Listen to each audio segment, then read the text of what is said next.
Fellas, it's time for y'all to stop using that bad faith argument, talking point, saying stuff like, well, you know, women break up the family, man. They file for divorce 70%, 80% of the time, man. Come on now, stop it.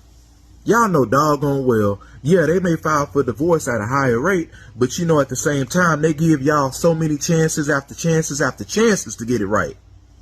Begging you to get it right, begging you to go to therapy, begging you to go to counseling, begging you to stop drinking, shouting your name in a prayer closet, and you still on dusty boy behavior. Come on now. And your boy be asking you, man, how come she divorcing you, man? And you know, and you sitting up there like Trey on Boys in the Hood, man, I ain't even do nothing. Come on now. Come on. You know, women are designed by God's nature, man, to be, you know, nurturing and forgiving. And they be giving y'all chances after chance, man. Come on now. You know doggone well some of y'all grew up and you saw your mama give your daddy all these chances and he still ain't get it right. So why y'all playing stupid? Why y'all playing dumb? These women today, they ain't playing. They ain't giving you all these chances. I saw this post, right? It was about Judge Mathis getting a divorce after being married for 39 years. And his wife was basically stating she wanted a divorce because she feel like their differences are irreconcilable.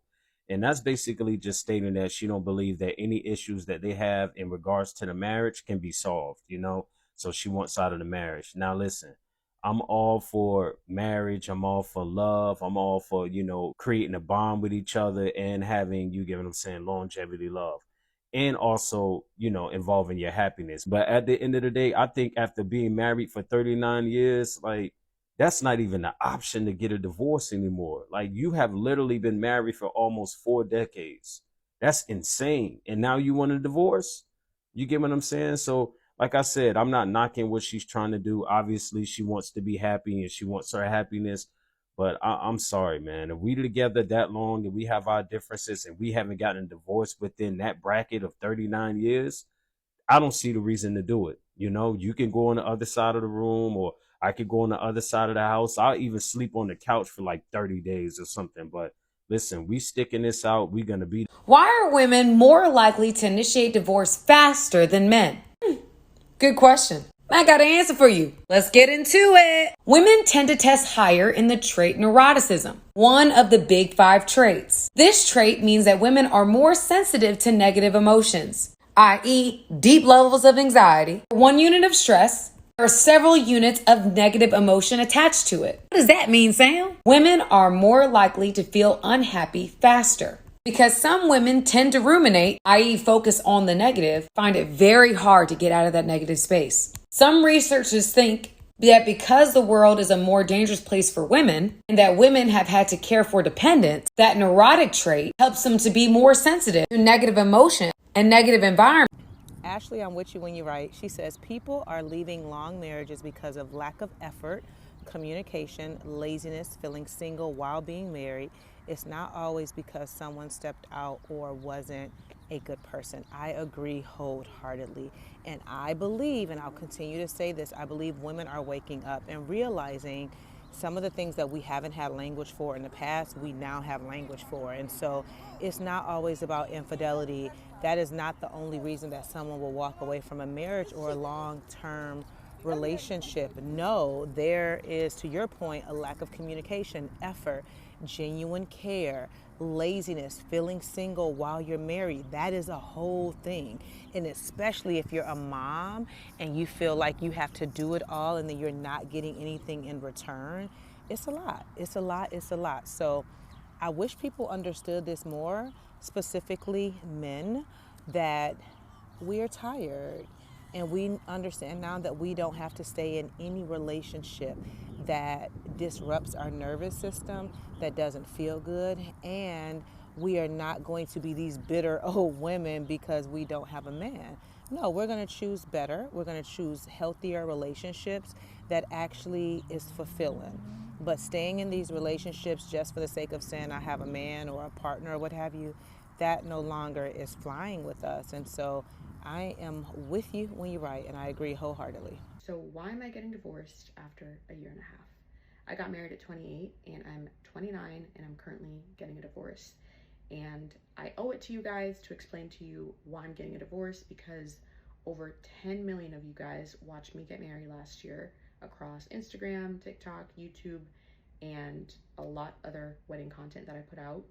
I'm a lifestyle creator, and so, you know, you're gonna see my life, the ups, the downs, all of it. It is just a part of the process.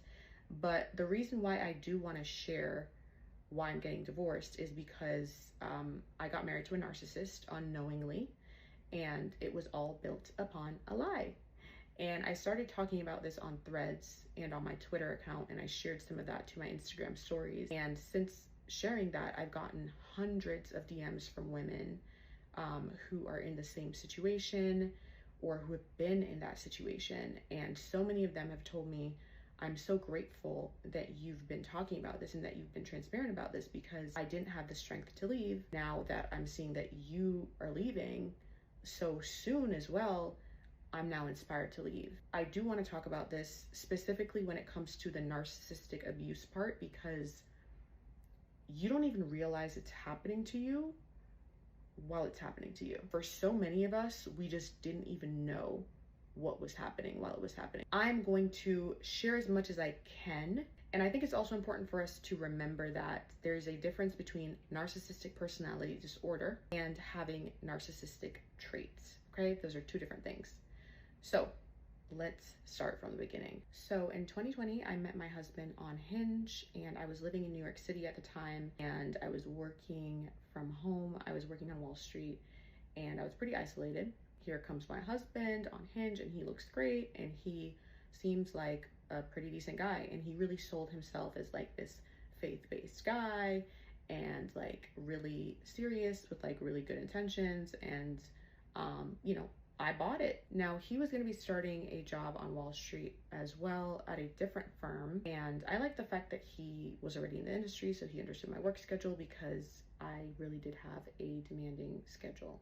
Again, very normal guy, seemingly decent guy. The relationship is good to start. Towards the end of 2020, I started to pick up on the fact that our values weren't really aligned.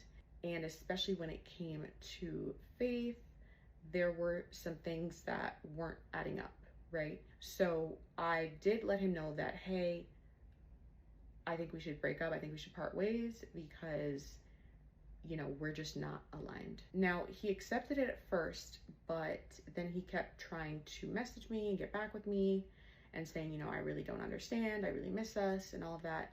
And then he starts to mention the fact that there's a ring fund, because, you know, he sees me as his future wife, that he's already gained 14% on.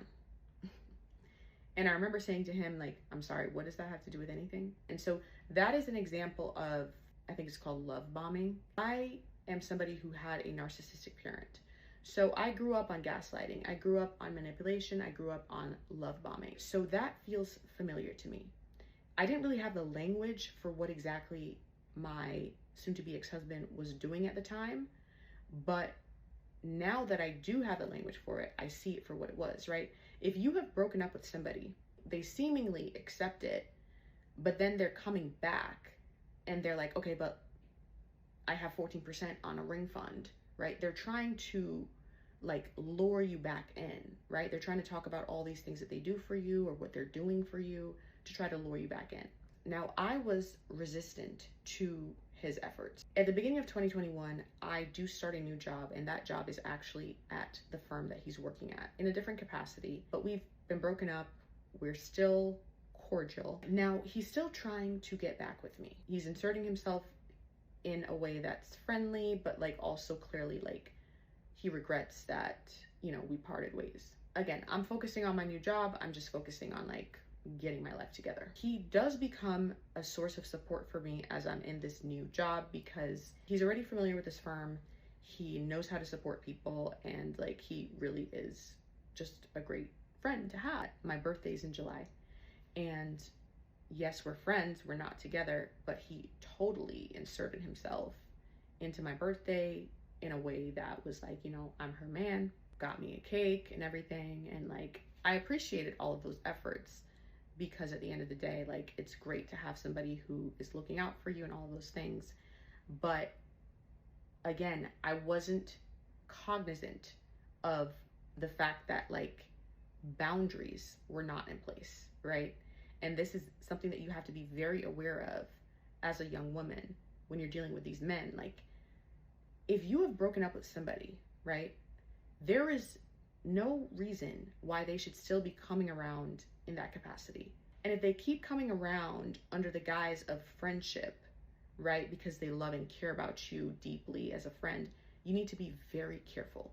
Because I was very convinced that, okay, he keeps showing up and he's just around because, like, you know, he just cares deeply about me and he just wants to be the person that's there for me. Now, despite the fact that we're broken up, anybody who has shown any kind of interest in me, anyone who he knows is interested in me, he's creating obstacles for these people. He would want to spend like every waking moment of the weekend with me, and I just had zero space. This is another sign that you are dealing with a narcissist. They do not give you any space. Keep in mind, the job that I had at this time on Wall Street, I was working at the desk from 6:30 a.m. until roughly about like 6:30 p.m., right? So I'm 12 hours on the desk, Monday to Friday, and every waking minute of the weekend, he would want to spend time with me. I don't really like people like that. I like my space. I do believe that I am an introvert, and I really do need to recharge, especially when I'm in an office setting and when I'm around people for so long. Like, I need like to decompress, right? I'm blessed now that I work from home and I don't need to like recharge as much, but I really needed my space. Now it is fall of 2021, and he is really lobbying, really pushing that we get back together. And he's even convinced another one of my friends that he really loves me, he really sees a future with me, and, you know, for me to give him a chance. He's very, very, very convincing. Like, this man, he could sell you anything. He is really good. He puts on a great show. And even my friend is like, wow, like, I don't know any guy who's ever loved you this much. Like, this man is, he is so committed. And I'm like, yep, that is true. And